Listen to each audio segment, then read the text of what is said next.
ಸನ್ಮಾನ್ಯ ದೇವರಾಜ್ ಅವರ ನನ್ನ ಪಕ್ಕದ ಕ್ಷೇತ್ರ, ನನ್ನ ಪಕ್ಕದಲ್ಲಿ ಚಿಕ್ಕಪೇಟೆ ಶಾಸಕರಾಗಿದ್ದರು. ನಾನು ಮೊನ್ನೆ ಹೋದಾಗ ಹೇಳಿದೆ, ಅವ್ರ ಕುಟುಂಬದ ಜೊತೆ ಹೇಳ್ತಾ ಇದ್ದೆ, ಅವರು ವಿಧಾನಸಭಾ ಅಧಿವೇಶನದಲ್ಲಿ ಜಾಸ್ತಿ ಇರೋದಕ್ಕಿಂತ ಲಾಂಜಲ್ಲೇ ಜಾಸ್ತಿ ಇರ್ತಾ ಇದ್ರು. ಅವ್ರು ಸ್ವಲ್ಪ ಚಟ, ಸ್ವಲ್ಪ ಸ್ಮೋಕಿಂಗ್ ಇದು, ಯಾವಾಗೂ ಅಲ್ಲೇ ಕೂತ್ಕೊತಾ ಇದ್ರು.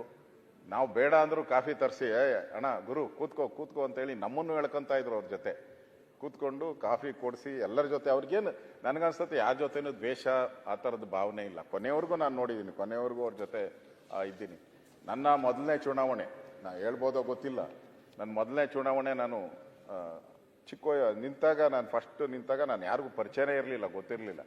ನನ್ನ ವಿರುದ್ಧ ನಿಂತಂಥವ್ರು ಮಾಜಿ ಮಂತ್ರಿಗಳು ನಿಂತಿದ್ರು ಆ ಸಂದರ್ಭದಲ್ಲಿ. ಸೊ ನನಗೆ ಅವಾಗ ದೊಡ್ಡ 14 ಲಕ್ಷ ಇದು, ನಾನು ನೋಡೋಕ್ಕೆ ಆಗ್ತಾ ಇರಲಿಲ್ಲ ಮತದಾರನ. ಅಂಥ ಸಂದರ್ಭದಲ್ಲಿ ಆ ಏರಿಯಾ ಎಲ್ಲ ಇವ್ರದೇ ಕಬ್ಜಾ, ಆ JP ನಗರ, ಬನಶಂಕರಿ ಎಲ್ಲ ಇವರೇ ಒಂಥರ ನೋಡ್ತಾ ಇದ್ದಿದ್ದು. ಕಾಂಗ್ರೆಸ್ ಪಾರ್ಟಿ ಅವ್ರನ್ನ ಇನ್ಚಾರ್ಜ್ ಹಾಕ್ಬಿಟ್ಟೆ ಅವರಲ್ಲಿ. ಸೊ ನನಗೆ ಅಲ್ಲಿ ಯಾರು ಬೂತ್ ಹತ್ರ ಒಬ್ಬರು ಕೂತ್ಕೊಳಕ್ಕೂ ಬಿಡ್ತಾ ಇರಲ್ಲ ಮನುಷ್ಯ, ಒಬ್ಬರನ್ನು. ಆ ಸಂದರ್ಭದಲ್ಲಿ ಅಲ್ಲಿ KM ನಾಗರಾಜ್ ಇದ್ದಾರೆ, ಈಗೂ KM ನಾಗರಾಜ್. ನಾನು ಹೋಗಿ ಹೇಳಿದೆ, ಅಣ್ಣ ಈ ಥರ ಆಗಿದೆ ಅಂತ. ಅವ್ರು ಕರೆದು ಹೇಳಿದ್ರು, ನೋಡಪ್ಪ ಚುನಾವಣೆ ಅವ್ರು ಕೆಲಸ ಮಾಡಲಿ, ನಿಂದೇನೈತೆ ನೀನು ಕೆಲಸ ಮಾಡು ಅಂತ ಹೇಳಿದ್ರು. ಆ ಚುನಾವಣೆ ನಾನು ಗೆದ್ದೆ, ಅದು ಬೇರೆ ಪ್ರಶ್ನೆ. ಅಂದರೆ ಅದು ಫ್ರೆಂಡ್ಶಿಪ್ಪು, ಆ ಥರದ ಒಂದು ಸ್ನೇಹನೂ ಕೂಡ ಅವ್ರ ಹತ್ರ ಇತ್ತು.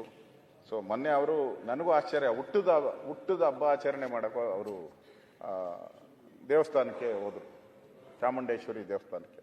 ಅವಾಗೂ ದೇವಸ್ಥಾನ ಭಕ್ತಿ ಅವರು ರೆಗ್ಯುಲರ್. ಪಾಪ ನನಗೆ ಅವರು ಮಣ್ಣಾದಾಗ, ಅವರು ಹುಟ್ಟಿದ ದಿನನೇ ಮಣ್ಣಾಗಿದ್ದು, ಅವರು ಅಲ್ಲಿ ಮಣ್ಣಾಗಿದ್ದು ಕೂಡ ಹುಟ್ಟಿದ ದಿನನೇ. ಭಾಳ ಅವರ ಮಗನೂ ಕೂಡ